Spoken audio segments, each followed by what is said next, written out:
Alors, bonjour disciples, nous continuons notre dynamique dans la découverte de la parole. Nous continuons notre dynamique à la découverte de la parole. Et aujourd'hui, nous sommes rendus à Genèse chapitre 8. Genèse chapitre 8.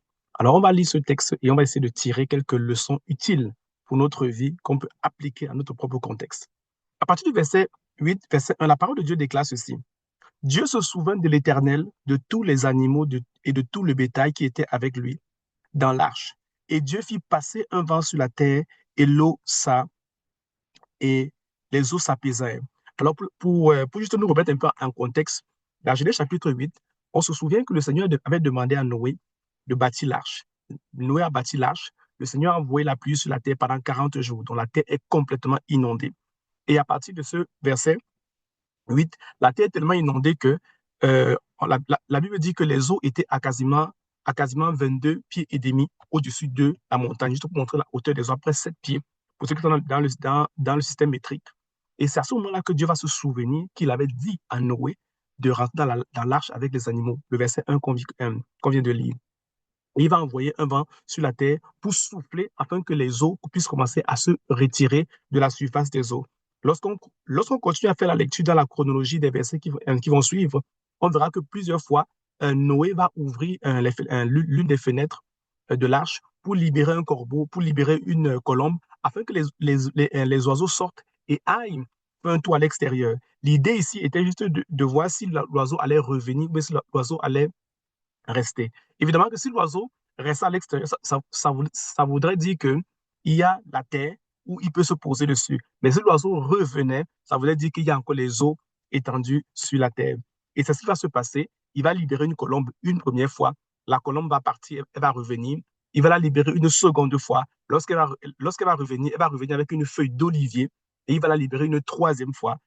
Et là, elle ne reviendra plus. À ce moment-là, Noé saura que c'est le temps, ça veut dire qu'il n'y a plus l'eau sur la terre.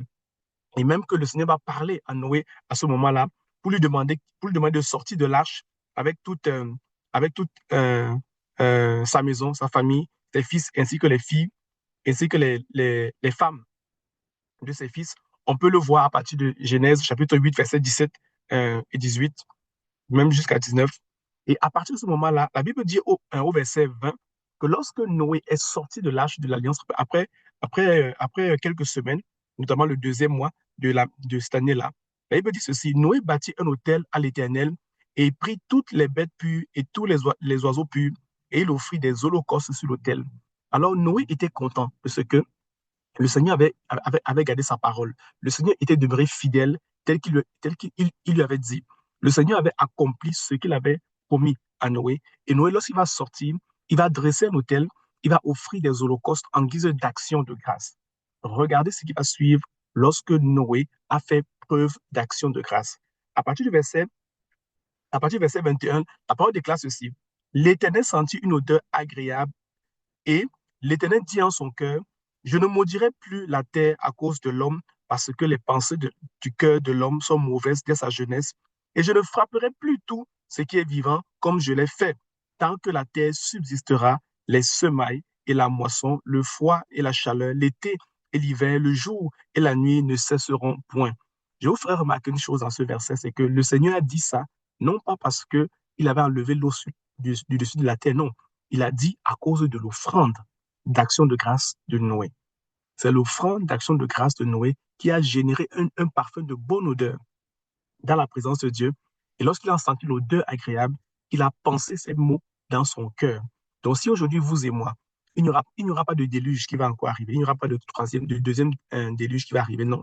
Parce que le Seigneur a dit dans ce passage que aussi longtemps que la terre subsistera, les semailles ne s'arrêteront pas. Il y aura toujours les semailles, il y aura la récolte, il y aura l'hiver et il y aura l'été. Donc, si quelqu'un vous disait qu'il y aura un autre déluge, ça ne verra pas. Ça veut dire que c'est simplement la fin du monde. On n'en est pas encore rendu là, du moins présentement, à l'heure où on se parle exactement aujourd'hui. Alors, qu'est-ce qu'on peut tirer de ces deux textes que nous avons lus aujourd'hui? On peut tirer deux leçons. La première, c'est qu'au verset 1, le Seigneur dira qu'il s'est souvenu. Il s'est souvenu, tant pour moi, de Noé, et il a envoyé euh, un vent impétueux sur la terre afin de chasser les eaux. Dans les difficultés de nos vies, dans les challenges de nos vies, il y a des choses que Dieu peut nous demander de faire. Et lorsque nous les faisons, on peut faire face à des difficultés, à des challenges, à des défis.